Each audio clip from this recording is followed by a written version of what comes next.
अब मसाजिद को टारगेट किया गया है और मसाजिद की पूरी एक फहरिस्त है हमारे पास। रोज़ कोई ना कोई, अभी बनारस में 1000 साल पुरानी मस्जिद, उसको भी नोटिस दे दिया गया, रेलवे स्टेशन के पास थी। हिंदुस्तान के जितने मुस्लिम अकाबरीन हैं, उलमा कराम हैं, जमातें हैं, वो सर जोड़ के बैठें और तय करें इस बात को कि हम इस मुल्क में रहेंगे तो कैसे रहेंगे। और फिर पॉलिटिकल लीडर से, ख़ास तौर से अपोजिशन के लीडरों से कहा जाए कि अगर आप अभी भी डर रहे हैं कि हमारा मुस्लिम हिंदू वोट भाग जाएगा, तो जाइए अपनी दुनिया बसाइए, हमसे तवक्को मत करिए। हमारे पास एक सलूशन है और वो सलूशन ये है जो गांधी ने दिया था, नॉन कोऑपरेशन। वो कुछ ह्यूमन राइट्स के जो एक्टिविस्ट हैं, सिविल सोसाइटी के लोग हैं, हम उनको सलाम करते हैं। हम उनके पीछे खड़े होंगे, पॉलिटिकल पार्टीज़ के पीछे नहीं खड़े होंगे। मैं आपको एक नंबर भी दे रहा हूं जो इसमें चलेगा, आप उस पर अपनी राय दे दीजिएगा, ईमेल पे अपनी राय दीजिएगा, सोचिएगा।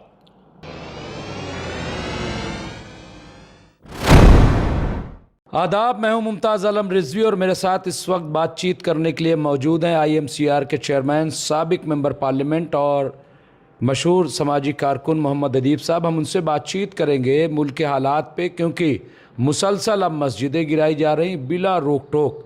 हर सूबे से हर रोज़ कोई ना कोई ख़बर आ रही है। इसके साथ साथ मॉब लिंचिंग हो रही है।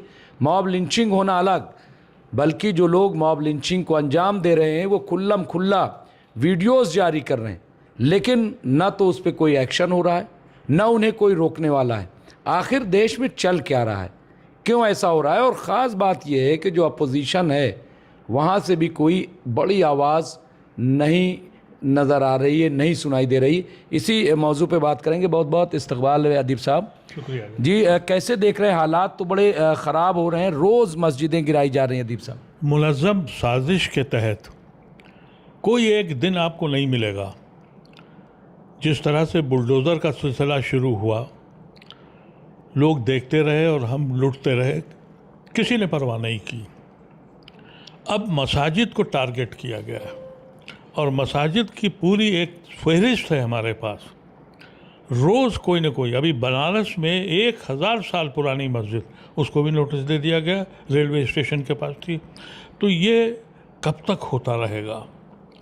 हम मुसलमानों से ये कहना चाहते हैं कि कुछ सोचोगे, तुम इस मुल्क में रहोगे कैसे? तुम्हारी दरगाहें, खानकाहें एलानिया साजिश के तहत, अदालतें खामोश हैं और अपोजिशन लीडर जो हैं वो अपने में उलझे हुए हैं। उनको सिर्फ ये समझ आ रहा है कि उनके इतने भाग गए, उनके इतने रह गए। ये बदनसीबी इस मुल्क की है। हम लोगों ने कोशिश करी है कि एक बार हिंदुस्तान के जितने मुस्लिम अकाबरीन हैं, उलमा कराम हैं, जमातें हैं, वो सर जोड़ के बैठें और तय करें इस बात को कि हम इस मुल्क में रहेंगे तो कैसे रहेंगे। और ये जो अपोजिशन के लीडर्स हैं, जैसा आपने कहा कि इनकी खामोशी ने सबसे ज़्यादा मायूस किया है। RSS ने या BJP हो या मोदी या योगी, इन्होंने एक फ़ैसला कर लिया है कि हम हिंदू मुल्क में हिंदू मुसलमानों को रहने नहीं देंगे, और वो कर रहे हैं। लेकिन क्या ये जिम्मेदारी अपोजिशन की नहीं है कि आइन के ख़िलाफ़ रोज़ ये हो रहा है, वो बोल नहीं रहे हैं? अगर सारे मुसलमान इकट्ठे हों, हम लोग कोशिश कर रहे हैं, हम चाहते हैं कि कोई एक ऐसी बैठक हो जिसमें पूरे हिंदुस्तान के दानिश्वरों को, उलमाओं को, अकाबरीन को, जमातों को बिठा के बात की जाए और फिर पॉलिटिकल लीडर से, ख़ास तौर से अपोजिशन के लीडरों से कहा जाए कि अगर आप अभी भी डर रहे हैं कि हमारा मुस्लिम हिंदू वोट भाग जाएगा, तो जाइए अपनी दुनिया बसाइए, हमसे तवक्को मत करिए। हमारे पास एक सलूशन है और वो सलूशन ये है जो गांधी ने दिया था, नॉन कोऑपरेशन। ना हम इलेक्शन लड़ेंगे, ना इलेक्शन में वोट डालेंगे। जाओ अपनी दुनिया खुद बसाओ, अपने तरीके से ज़िंदगी गुजारो, इस मुल्क को किस्तों में तोड़ते रहो, हम देखते रहेंगे, हम हिस्सेदार नहीं बनेंगे। ये फ़ैसला करना चाहिए हमको। लेकिन एक बात बहुत बावर कर लूँ मैं आपके ज़रिए अपने लोगों से कि खुदारा इसको किसी जमात की तहरीक मत समझिएगा, किसी इंडिविजुअल या किसी शख्सियत के ऊपर मत जाइएगा। यह मिल्लत का मसला है।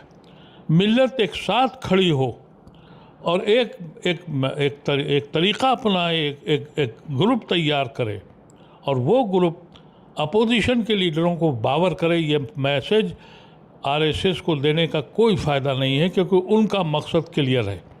लेकिन अभी एक उम्मीद की किरण जो बाकी है, वो कुछ ह्यूमन राइट्स के जो एक्टिविस्ट हैं, सिविल सोसाइटी के लोग हैं, हम उनको सलाम करते हैं। हम उनके पीछे खड़े होंगे, पॉलिटिकल पार्टीज़ के पीछे नहीं खड़े होंगे। किसानों के साथ हम खड़े होंगे, नौजवान बच्चों के साथ हम खड़े होंगे, लेकिन तुम हम पे सितम ढाए जाओ और तुम दूर से देखते रहो, तुम्हारे सीनों में जुम्बिश नहीं हो, तुम्हें ये एहसास नहीं हो कि किसके कौम के साथ कितना सितम करोगे। मैं आपके ज़रिए ये पैगाम देना चाहता हूँ अपने भाइयों को, मुसलमानों को भी, गैर मुसलमानों को भी, ख़ास तौर से पॉलिटिकल पार्टीज़, वो जो अपने को सेकुलर कहती हैं, कि अगर तुम हमारे साथ खड़े नहीं हुए, हमारे बच्चों को ट्रेनों में मार के फेंका जा रहा है, तुम्हारा मुंह से तुम्हारा बयान नहीं आता, हमारी मस्जिदों को रोज़ गिराया जाता है, तुम बोलने को तैयार नहीं हो, रोज़ बुलडोज़र करके ज़मीन आमोज कर रहे हैं, मुसलमानों के घरों को तोड़ रहे हैं, दरगाहें खानकाहें, कोई जगह छोड़िए। कोई पॉलिटिकल लीडर आज तक नहीं बोला, हम 2 रोज़ उम्मीद करते रहे।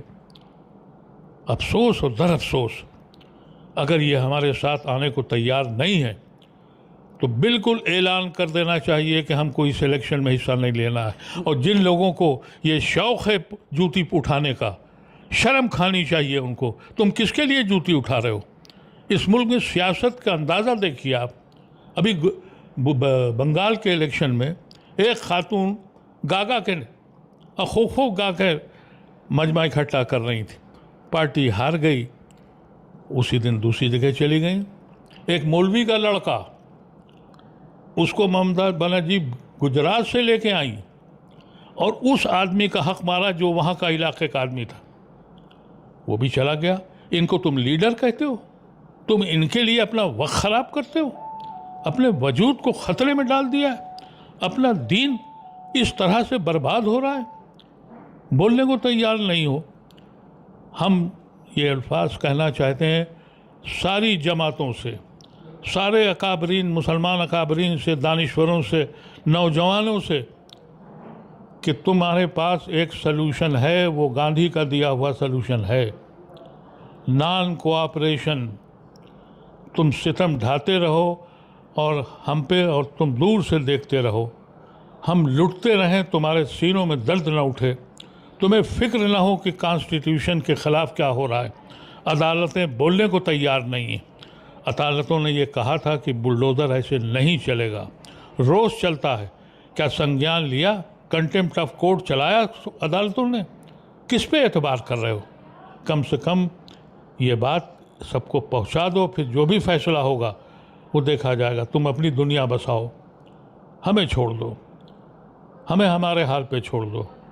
इसलिए इस पार्लियामेंट के सेशन के आसपास एक नशिस्त दिल्ली में होना है।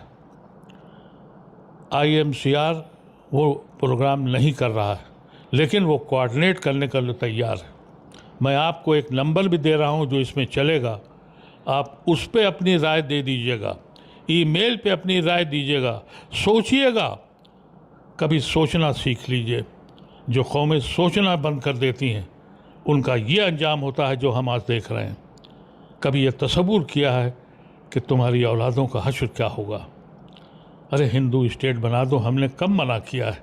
हमारी दरगाहें, हमारी खानकाहें, हमारी मस्जिदें तो छोड़ दो।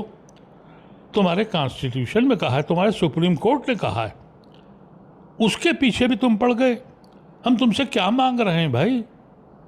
अपनी सिर्फ और सिर्फ जीने की आरजू रखो, इज्जत के साथ जीने के तमन्ना करते हैं बस।